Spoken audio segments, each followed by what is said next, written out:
This music now. I don't even know how to do that. The little paragraph right here. It looks like this. The bubble. You gotta hit your live to do it though, I think, don't you? Instagram got to do it? 'Cause I don't know the other way. I've done it and while it's on there, it's like a little notepad at the bottom.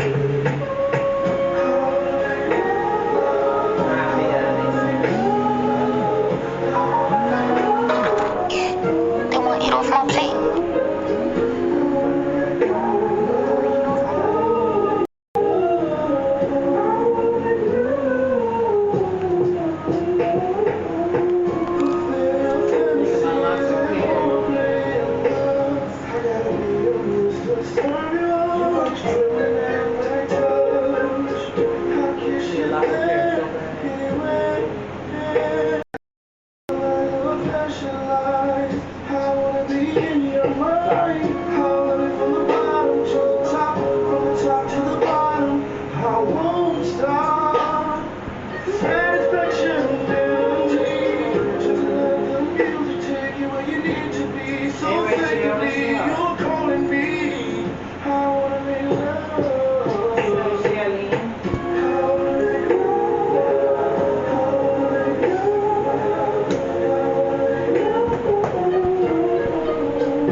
Adoshiamatic is not supposed to be open, that's breaking the rules in the building. Trying to get me 5 months, it's really high.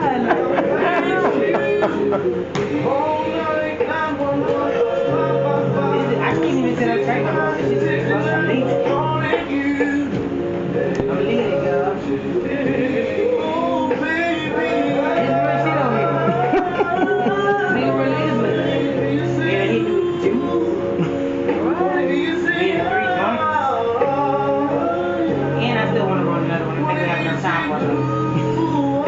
We gonna be done before that one finished. She gonna be hungry as hell. Like we only got like what, 20 more minutes? Yeah. What she said? How many minutes? You said 12? How many more minutes? You said 12? You said 12 minutes. We end it when we end it. That's what I said. Yeah. I don't know So what we got time the time for the We end it when we decide to end it. I'm trying to know. As you know, I'm on these Jehovah's. We have a 3-hour show limit. Okay, so how much more limit we got? I just cut it down. How much we did so far? 78.13. So it's only an hour and a little bit. Yeah, we gonna call it an hour and a little bit. Yeah, Hour and a little bit. Technically, by here we still got 45 minutes. Intelligence on minutes. Jesus. Come on. Well, yeah, okay, yeah. So we got ample time. So I have a topic. Okay, topic. Squeeze me, touch me, make me. No, I'm just playing. We're not gonna do porn. Yikes. She don't remember. I done did that poem too much for her, cause she remember the first line.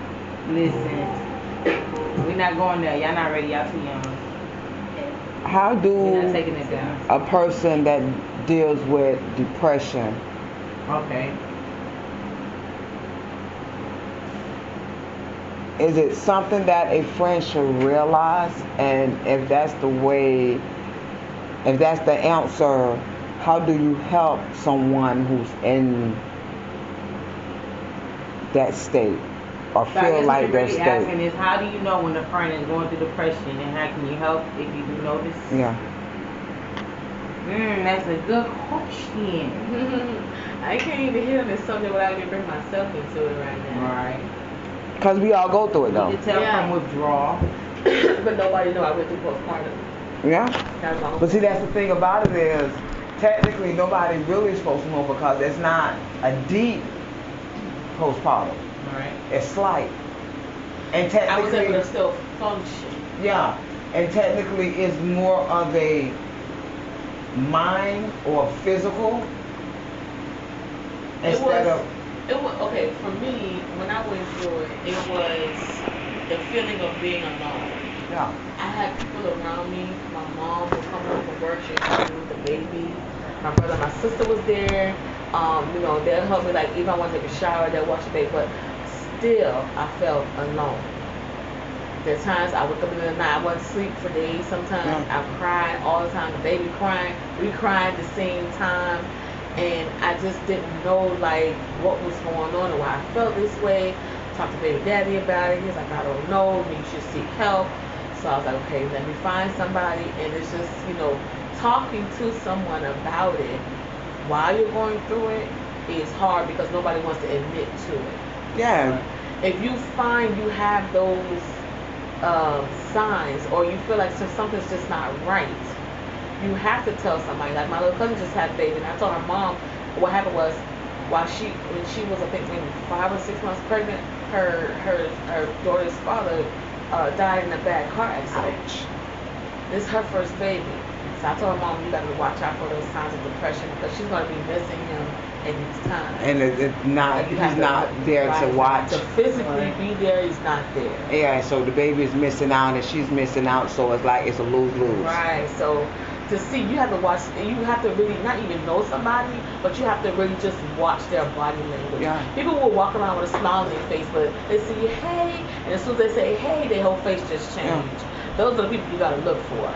Because those people, it's like, okay, something's wrong. I know we at work and whatever the fuck we got going on at home, we not supposed to bring that shit to work. But sometimes that shit happens. And you have a moment of weakness and you break down. Yeah. You got to watch those people and reach out a hand. I know some people don't know how to comfort people per se.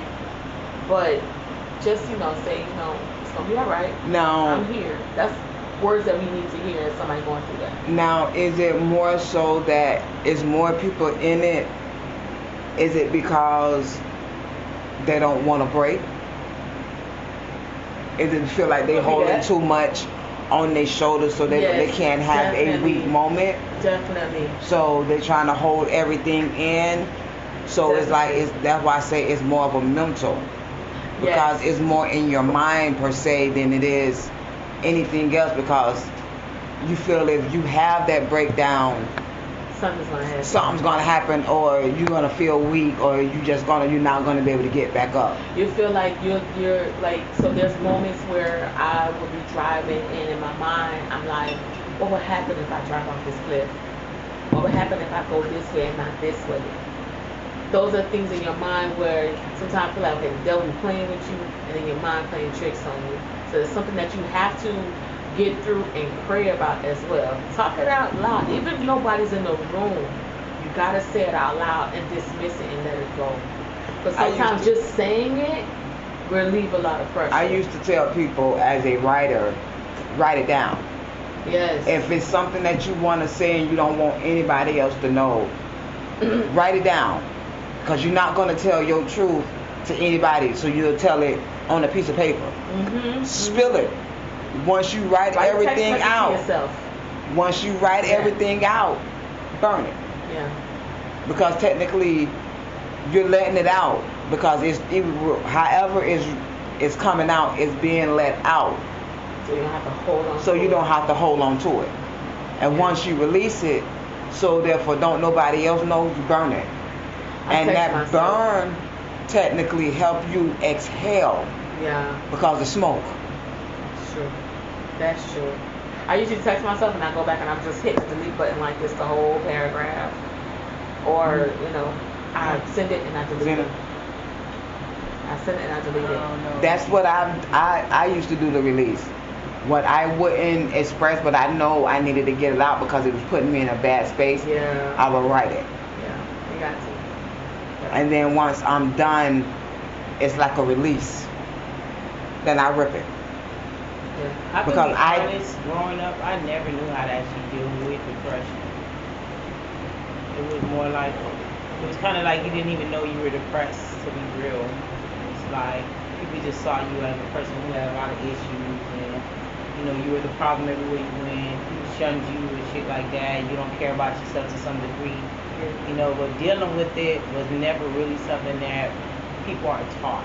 Like growing up. They don't teach you how to deal with depression. No, because everything that happened has been brushed up under the They tell rug. you toughen up, or act like it didn't happen, or Yeah. Yeah, shit like that. yeah.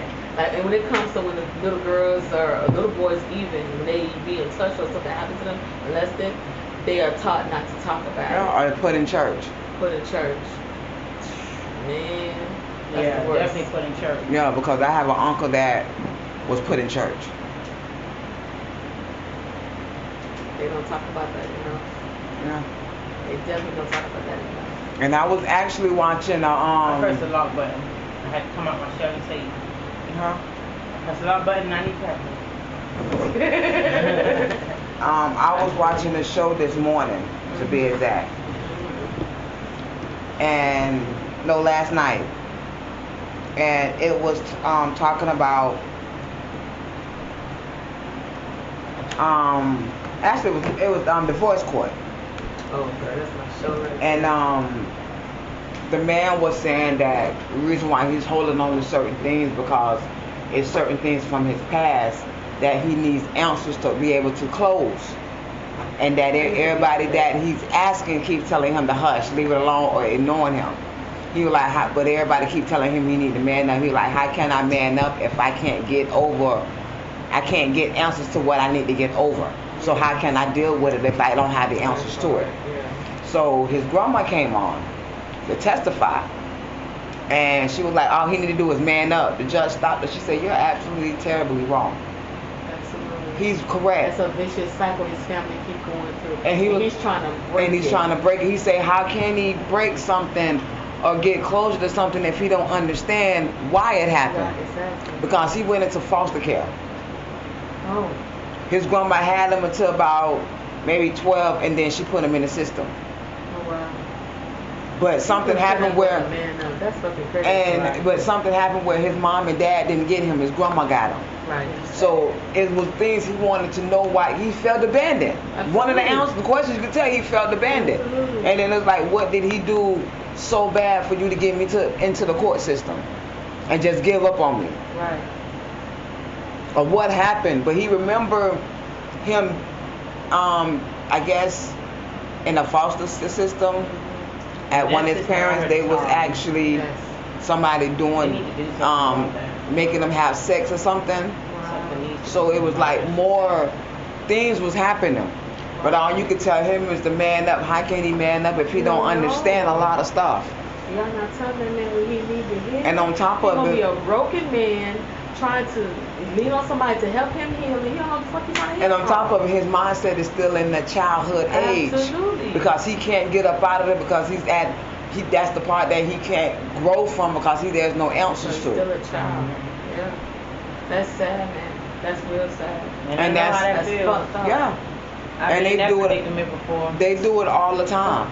You want somebody to man up. How can you man up if you don't have answers to what you need to have closure for? Right. That's so fucked up. Especially when things happen when you're such a young child. Those are traumatizing. So it's like, how can you put your trust in someone that you love, that supposedly love you and do what they do? So why won't nobody else? Children are going through so much these days. It's like, it's crazy. You don't even understand the little It's stuff. so crazy. Like, even arguing in front of your kids, I try to tell people, don't argue in front of your children. They're going to think it's okay. Yeah. And they're going to get accustomed to it. Yeah. And they're going to be like, well, when mommy and daddy did it, it should be okay. It's fine to argue in front of That's what I grew up on. Right. That's what I grew up on. You know how damaging that is for your children to see you and hear you argue. Especially if you're one of the people who argue and you like to hit a low blow. Yeah. Fuck nigga, your mom and your daddy, your dick, this, your friends. You want to talk about all that in front of your kids? Yeah, and you that's why when the disrespect. And you wonder why they get disrespectful. Exactly. They wonder why they treat women with no respect because this is what somebody's showing their mom. It's okay. Yeah. And they think it's okay because they see mommy and daddy. You are your children's first role models. If you cannot guide them to be correct, nobody else gonna guide them. You are the parental control of the person, whether you're the mother, the father, the grandparent, or the uncle that have legal custody of these children. You are the first role model that they see. Yeah. And if you're not setting a good example, you just send them out into society to be a fucked up individual. And you wonder why they already have it hard as a black person. Yeah. Yeah. One thing I can actually say